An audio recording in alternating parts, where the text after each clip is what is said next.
اعوذ باللہ من الشیطان اللعین الرجیم بسم اللہ الرحمن الرحیم مومنین تو فیال مدد السلام علیکم۔ خدا نے نبوت کے ساتھ امامت مقرر کی اور شکر ہے کہ ہمارے 12 امام ہیں جو کہ سارے کے سارے محمد ہیں، جن کے لیے حکم ہوا کہ کلنا محمد۔ ہم فخر کرتے ہیں اور شکر ادا کرتے ہیں، اور یہی حق ہے کہ وہی خدا کے بنائے ہوئے امام ہیں۔ باقی خدا نے فرمایا ہے کہ یوم ندعو کل اناس بامامہم، کہ قیامت کے دن ہر ایک شخص کو، ہر ایک جماعت انسان کو اس کے امام کے ساتھ اٹھاؤں گا۔ تو ہم 12 اماموں کے ساتھ اٹھیں گے، جن میں ہم 12ویں امام کی ریت ہیں، امام مہدی علیہ السلام، حجت دوران امام زمانہ علیہ السلام کی رعایا ہے، ان کے ساتھ ہم نے اٹھنا ہے۔ اب دیکھنا یہ ہے کہ امام کے بعد تقلید کہاں سے آ گئی؟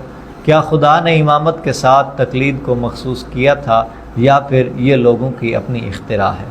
عیسائیوں اور یہودیوں کے راہبانوں نے تقلید کا پٹا نکالا تھا جو لوگوں کے گلے میں ڈال دیا۔ حکم امام موسیٰ کاظم علیہ السلام کے مطابق اصول کافی کے حوالہ سے معصوم نے فرمایا کہ اگر وہ خود کو خدا کہتے تو کوئی نہ مانتا۔ انہوں نے یوں کیا، خدا کو خدا رہنے دیا اور پھر حلال کو حرام اور حرام کو حلال کر دیا۔ یہاں بھی ایسا ہی ہوا ہے، لوگوں نے اگر خود کو امام کہنا شروع کیا ہوتا تو کبھی نہ مانے جاتے، اس لیے انہوں نے امام کو امام رہنے دیا اور اس پٹے کے ذریعے حلال کو حرام اور حرام کو حلال کر دیا۔ اب لوگ ان کے سامنے سر نگوں ہیں کہ وہ مولا کی طرف سے ہیں، حالانکہ مولا کی طرف سے ایسا کچھ ہے ہی نہیں۔ جہاں حکم ہوا ہے عالم سے فقیہ سے رجوع کرنے کا تو امر معصوم کی اطاعت میں ہی، کہ جب تک وہ معصوم کے امر سے، کیونکہ وہ علم رکھتا ہے تو خبر دے، علم کی بات بتائے تو ٹھیک ہے۔ اگر وہ اپنی مرضی کرنے لگے، حلال و حرام بدلنے لگے، تو اس کی بات نہیں سننی۔ تو یہاں پوچھا جا سکتا ہے کہ کیسے معلوم ہوگا کہ وہ حلال کو حرام اور حرام کو حلال کر رہا ہے؟ تو امر امامت سے معلوم ہوا، کیونکہ امام نے کہہ دیا ہے، اس لیے پتہ چل جائے گا، واضح ہو جائے گا کہ یہاں وہ واقعتاً حرام کو اور حلال کو حرام کر رہا ہے۔ یہ معصوم کے امر سے واضح ہو جائے گا، جیسا کہ ہو رہا ہے۔ سب سے پہلے دشمنی علی کی ہوئی، علی ولی اللہ چھڑوایا گیا اور صدیوں تک مخالفت چلی، اور جو کہ چلی جا رہی ہے، بڑھتی جا رہی ہے۔ میں یہاں یہ سوال کرتا ہوں کہ اگر تم کہتے ہو کہ یہ علم ہے اور خدا کی طرف سے ہے، بات اب علمی کرو، خدا کے قانون کی کرو، دلیل سے بات ہونی چاہیے، تو پھر بتاؤ کہ تقلید کا وزن کیا ہے، معیار کیا ہے؟ کہ آل محمد کے لیے خدا نے فرمایا فَمَنْ حَاجَّكَ فِيهِ مِن بَعْدِ مَا جَاءَكَ مِنَ الْعِلْمِ فَقُلْ تَعَالُوا نَدْعُ أَبْنَاءَنَا وَأَبْنَاءَكُمْ وَنِسَاءَنَا وَنِسَاءَكُمْ وَأَنفُسَنَا وَأَنفُسَكُمْ ثُمَّ نَبْتَهِلْ فَنَجْعَلْ لَعْنَةَ اللَّهِ عَلَى الْكَاذِبِينَ۔ آل محمد وہ صادقین ہیں کہ جن کے مقابل آنے والے جھوٹے پہ لعنت ہے۔ جب علم کی بحث بڑھ جائے اور لوگ حجت و تکرار کرنے لگیں تو خدا نے فرمایا ہے اس وقت مبالغہ کرو۔ کن کو کہا؟ صادقین کو کہا، جن میں نبوت، عصمت اور امامت ہے۔ نبوت، حجاب اور امامت، ایک حجت اور دوسرے حجت پر حجت، جو کہ جناب بطول سلام اللہ علیہا ہے۔ یہ مقام ہے حجت کا، جس میں نبوت اور امامت اور وہ حجاب و عصمت مخدومہ کا حجت کی حجت ہے۔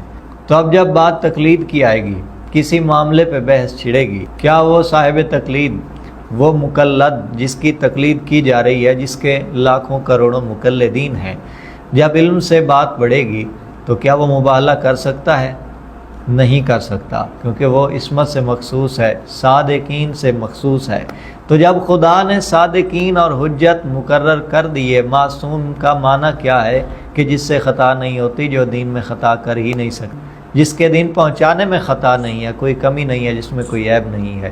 تو معصومین کے بغیر، حجتوں کے بغیر کوئی مبالغہ نہیں کر سکتا، تو پھر خدا کو تقلید کی کیا ضرورت تھی؟ تقلید ایک گمراہی ہے، لوگوں نے اپنے لیے چن لی۔ خدا کو اپنے دین کے لیے اس کی حاجت نہیں ہے، ضرورت نہیں ہے، خدا محتاج نہیں۔ خدا نے اپنے نور سے جن ہستیوں کو ظاہر کیا جو اس کی دلیل ہیں، یہ نص توحید ہے کہ خدا کے نزدیک دین پہنچانے والا وہ ہے کہ جو صادق ہو، جو مبالغہ کرنے کے قابل ہو۔ دین کی ذمہ داری اس پر ہے، جو تقلید کروا رہا ہے اس پر ذمہ داری کہاں تک ہے؟ وہ کیا مبالغہ کر سکتا ہے؟ کیا وہ معصوم ثابت ہے؟ کیا تقلید ایک عصمت ہے؟ نبوت عصمت ہے، امامت عصمت ہے، کتاب خدا کا ہونا عصمت ہے، ملائکہ کا آنا عصمت، جبرائیل علیہ السلام کا امین وحی ہونا عصمت ہے۔ کیا تقلید عصمت ہے؟ کہیں پر بھی کوئی نص ملتی ہے قرآن و حدیث کہ تقلید ایک عصمت ہے جس میں عیب ہی نہ ہو؟ تو جس میں عیب ہو وہ دین کیسے ہو سکتا ہے؟ خدا نے ہدایت کے لیے کیا رستہ مقرر کیا ہے؟ صراط الذین انعمت علیہم غیر المغضوب علیہم ولا الضالین، وہ لوگ کہ جن پر انعام ہے خدا کا، نہ ان پر غضب ہے اور نہ ہی وہ گمراہ ہونے والے ہیں۔ تو یہ ہدایت کا رستہ ہے کہ جس میں گمراہی ہے ہی نہیں، جہاں گمراہی آ رہی ہے وہ ہدایت کا رستہ ہے ہی نہیں۔ قرآن کتاب حکمت ہے، ھدی للمتقین، متقین کے لیے ہدایت ہے۔ کیا تقلید کو قرآن کے مقابل میں لایا جا رہا ہے؟ قرآن نازل ہوئی ہے، قرآن پر ایمان لانا ہے، کیا تقلید پر ایمان لانا ہے؟ کیا تقلید پیش کی گئی ہے؟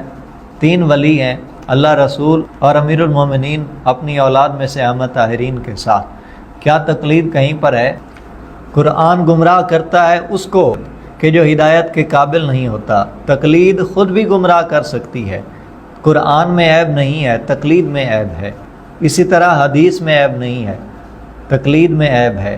تو یہ پٹا سراسر گمراہی کے لیے ہے اور علی ولی اللہ کی دشمنی کے لیے ہے۔ ہر عمل کی قبولیت کی شرط نماز ہے، اور اس نماز میں سے علی ولی اللہ نکال دیا گیا کہ ولایت سے اس طرح دور کیا جائے، اس طرح ایمان بچے گا ہی نہیں۔ یہ مولویوں کی سیاست تھی کہ جن کے اولیاء طاغوت ہیں، والذین کفروا اولیاءہم الطاغوت، اور جن لوگوں نے کفر کیا ان کے اولیاء طاغوت ہیں، اللہ ان کا ولی نہیں ہے۔ یہ ایک دیرینہ اور بڑی سازش تھی جو آلین کے مقابلے میں چلی آ رہی ہے، آدم کے مقابلے سے چلی آ رہی ہے۔ حجت کی مخالفت تب سے ہو رہی ہے، اور یہ حجت مطلقہ ہیں، ان کی مخالفت ہو رہی ہے، جس کے لیے ایک ذریعہ تقلید تھا، اور اس سے دیکھ لیجئے کتنی پاورفل انہوں نے سمجھ لی کہ اب امام زمانہ علیہ السلام کا انتظار ہے کہ وہ آئیں اور اس ظلم کو عدل سے بدل دیں، اپنی عدل کی تلوار سے، اپنے انتقام سے قائم کریں یہاں نظام الہیہ کو، نظام حجت کو۔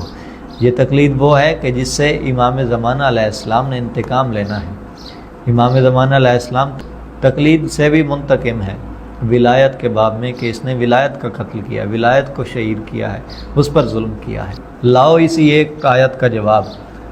قرآن نے ہدایت دی ہے، قرآن مانے دیتا ہے، خدا نے واضح کر کے بیان کر دیا ہے کہ جو اتنا علم ہی نہیں رکھتا، جو مباہلہ ہی نہیں کر سکتا، وہ دین کا ذمہ دار کیسے بن سکتا ہے؟ وہ حلال و حرام کے بارے میں کیا بات کرتا ہے؟